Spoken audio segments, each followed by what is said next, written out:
Hello, Hello everyone, my name is Jyoti Sharma and today we learn about the tocolytic agents, or we can say the drugs that we use during the pregnancy. Okay, the first drugs that we use during the time of pregnancy are the nutrients, or we can say supplements, which include iron, folic acid, calcium. And apart from that we use uterotonics, also known as oxytoxics, जिसमें आ जाते हैं हमारे oxytocin, Ergo derivatives and prostaglandin analogues. तो तीसरी category हमारी आती है जिसमें जहाँ पे हम लोग यूज करते हैं जो प्रेगनेंसी में यूज होने वाली ड्रग्स है वो है टोकोलिटिक एजेंट्स। तो टोकोलिटिक एजेंट्स क्या है? टोकोलिटिक एजेंट वो ड्रग्स होते हैं जो प्रेगनेंसी को कंटिन्यू करने में हेल्प करती है, ठीक है। और क्या है, ये प्री मेच्योर बर्थ को प्रिवेंट करती हैं, ठीक है। और ये प्री टर्म लेबर को, जो प्री टर्म लेबर है उसको डिले करती है, ठीक है। इनको हम लोग एंटी कॉन्ट्रैक्शन ड्रग्स का भी नाम दे देते हैं, और इनको हम लोग लेबर सुप्रेसेंट्स भी बोल देते हैं। क्यों? क्योंकि ये जो यूट्राइन कॉन्ट्रैक्शंस आती हैं उनको क्या है, डिले करती है। इंडिकेशंस क्या है? प्री मेच्योर बर्थ, ठीक है। जब 37 वीक से पहले अगर बच्चे का बर्थ हो जाए तो ये उस टाइम होने वाला हो, या हमें लग रहा है कि 37 वीक से पहले बच्चे की डिलीवरी है वो हो सकती है, तो उसको उस टाइम पे हम लोग दे सकते हैं। प्री टर्म लेबर के टाइम पे हम लोग इसको दे सकते हैं, ठीक है। और अगर हमें 37 वीक से पहले यूट्राइन कॉन्ट्रैक्शंस जो है वो हमें पाल्पेबल फील हो रही हैं, तो उस टाइम पे भी हम लोग क्या है, इसको अपना एडमिनिस्टर कर सकते हैं, ठीक है। अब टोकोलिटिक एजेंट्स जब हम लोगों ने देने हैं तो उसमें एक चीज ध्यान रखने वाली बात ये है कि इसको हमेशा 37 वीक से पहले हम लोगों ने एडमिनिस्टर करना है। क्यों? क्योंकि 37 वीक से लेके 40 वीक्स तक तो हम लोग वैसे ही उसको टर्म प्रेगनेंसी काउंट करते हैं ना।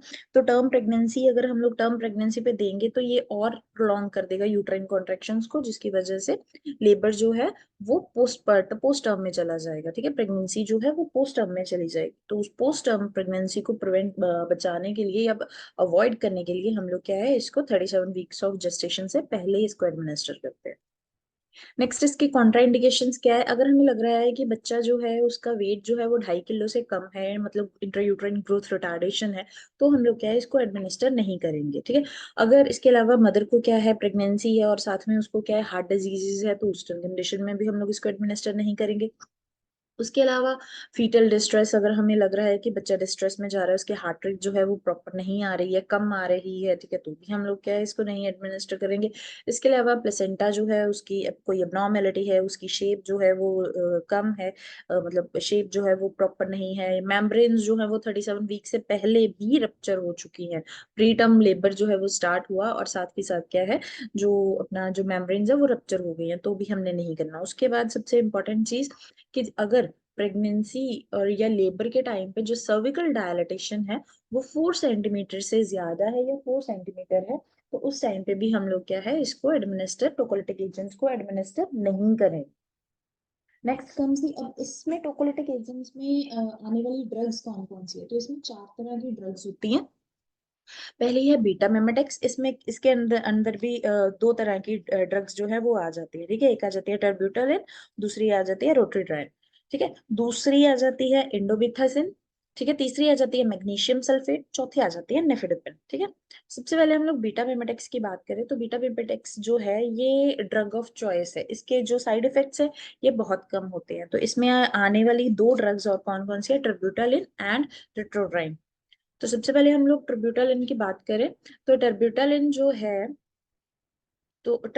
जो है it's a medication that prevents the preterm labour, ठीक है। हमें पता है कि ये प्रीटर्म लेबर को प्रिवेंट करते हैं क्योंकि दीज आर टोकोलिटिक एजेंट्स, ठीक है।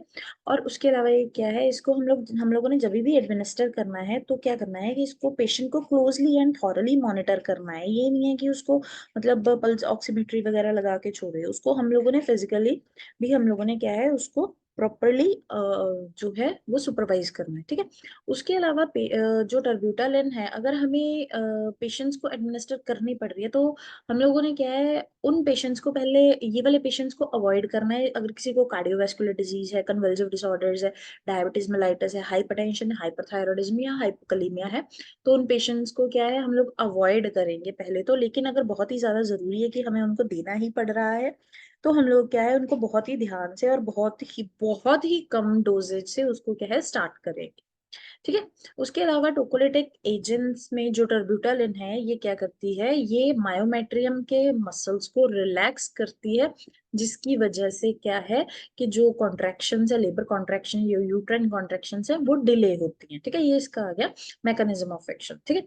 अब इसको हम लोग देने के तीन तरीके होते हैं। ठीक है, ओरली भी इसको दे सकते हैं, इंट्रावीनसली भी हम लोग दे सकते हैं, और इसको सबक्यूटेनियस रूट के थ्रू भी हम लोग एडमिनिस्टर कर सकते हैं।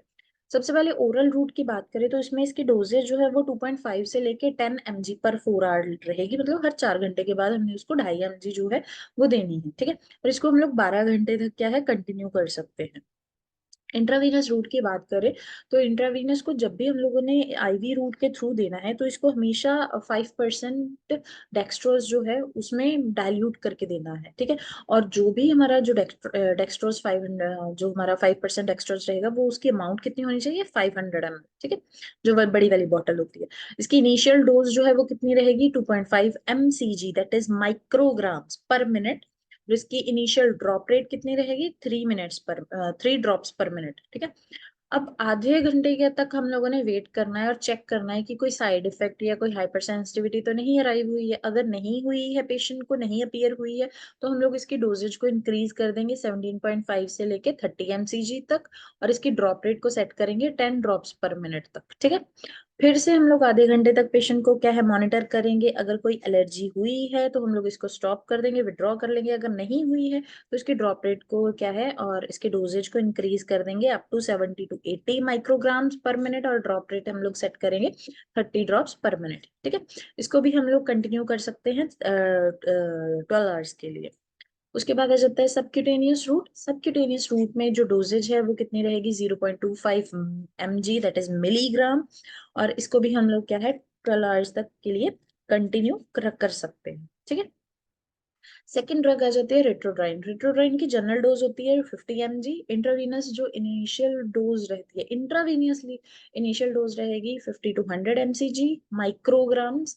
ठीक है, और इंट्रावीनसली जो मैक्सिमम डोज हम लोग दे सकते हैं वो होती है 150 से 350 माइक्रोग्राम्स। ठीक है, ओरल डोज की बात करें तो इसका जो ओरल डोज है ये कितनी रहेगी, 40 to 50 mcg, oh sorry mg। ठीक है, साइड इफेक्ट्स जो है इसके क्या है, इसकी वजह से इंक्रीज हार्ट रेट हो सकती है, जो सिस्टोलिक प्रेशर है वो इंक्रीज हो सकता है, और डायस्टोलिक जो है वो रिड्यूस हो सकता है, डिक्रीज हो सकता है।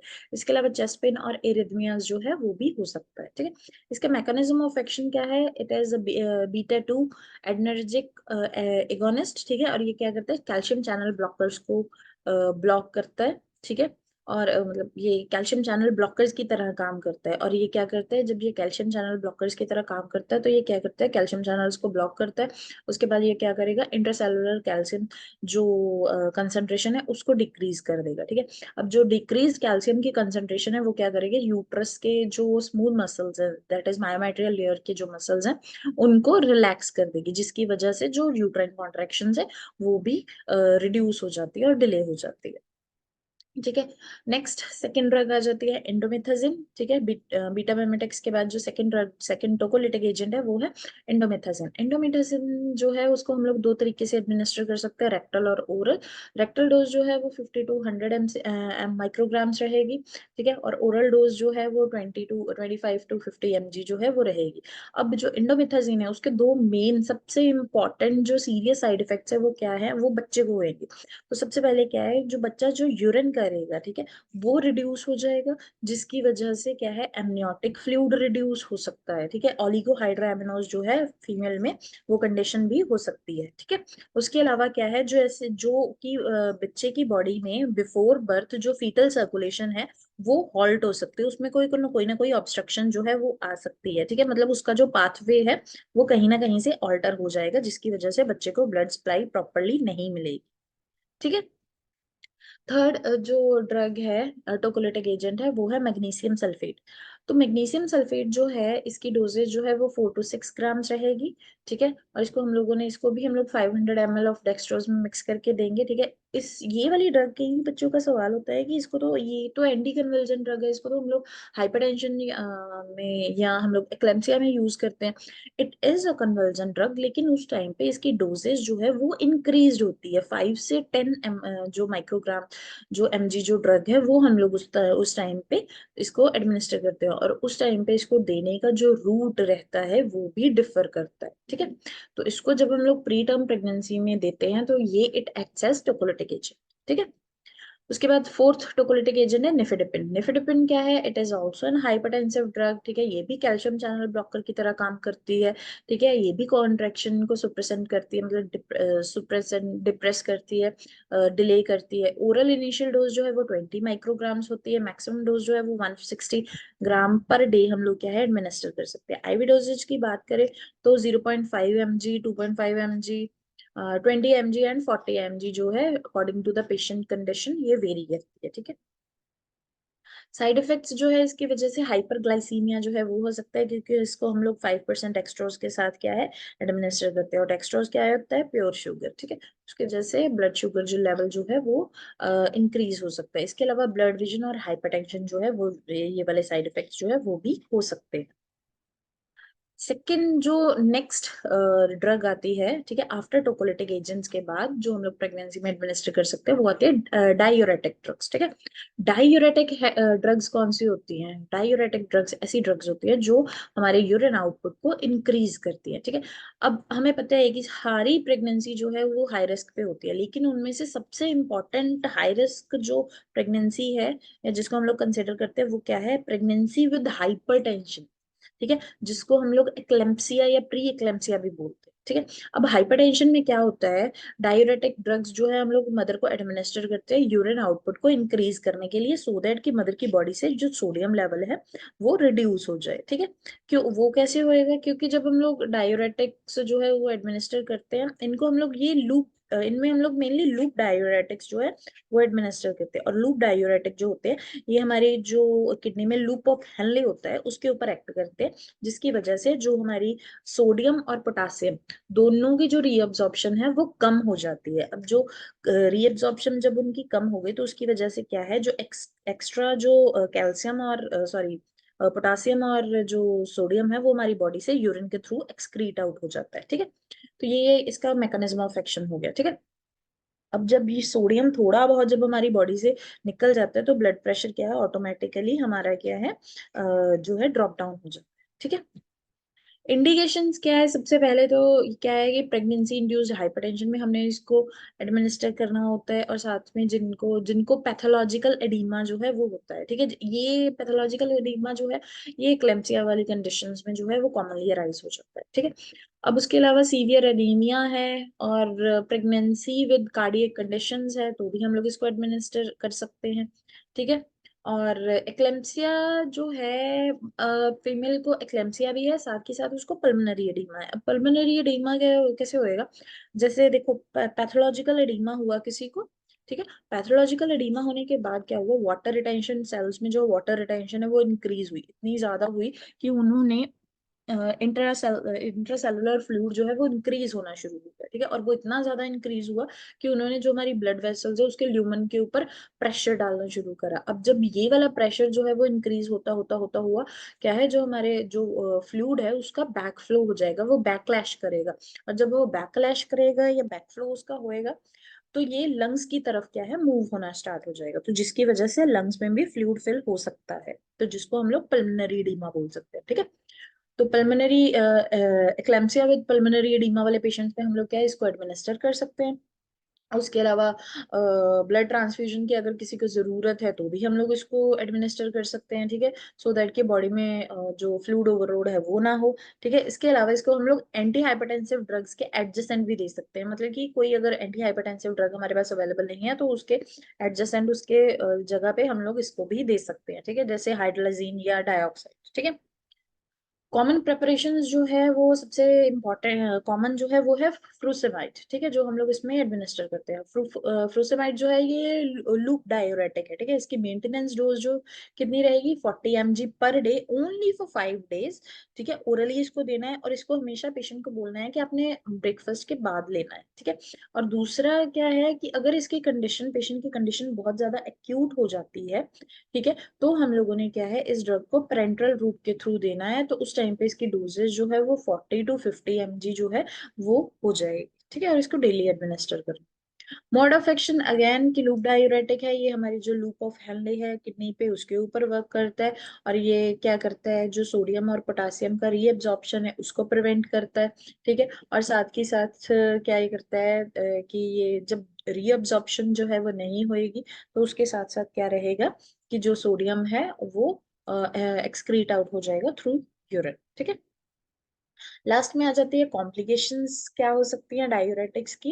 तो इसमें सबसे पहले है कि वीकनेस और डिहाइड्रेशन होएगी। सबसे पहले वैसे इसका डिहाइड्रेशन रहता है, क्योंकि बार बार पेशेंट जो है वो यूरिनेशन के लिए जा रही है, ठीक है। और बार बार जब वो यूरिन पास करेगी तो उसकी वजह से उसके बॉडी में डिहाइड्रेशन हो सकती है, ठीक है। अब अगर किसी को डिहाइड्रेशन है तो उसके साथ साथ उसको वीकनेस भी होएगी, फीमेल जो है वो लेथार्जिक फील करेगी, टायर्ड फील करेगी, और उसको मसल क्रैम्प्स भी हो सकते हैं। और इसमें सबसे इंपॉर्टेंट चीज क्या है कि इसकी वजह से हाइपोकलीमिया भी हो सकता है। हाइपोकलीमिया क्या क्यों होएगा, क्योंकि हमने इसके मैकेनिज्म ऑफ एक्शन में पढ़ा था कि ये क्या है, उसकी सोडियम की जो रीअब्सॉर्प्शन है उसको तो प्रिवेंट करता करता है, साथ ही साथ ये पोटासियम की जो रीअब्सॉर्प्शन है उसको भी रिड्यूस करता है। तो जब भी सोडियम जो है यूरिन के थ्रू एक्सक्रीट आउट होएगा, साथ के साथ पोटासियम भी हमारी बॉडी से क्या है एक्सक्रीट आउट होएगा। तो जब पोटासियम जो है वो डिक्रीज होएगा तो उसके साथ साथ पोटाशियम के लेवल भी जो है हमारी बॉडी में रिड्यूस हो जाएगा, तो जिसकी वजह से हाइपोकलीमिया जो है वो भी हो सकता है। Okay, so this is all about today's topic. Thank you very much.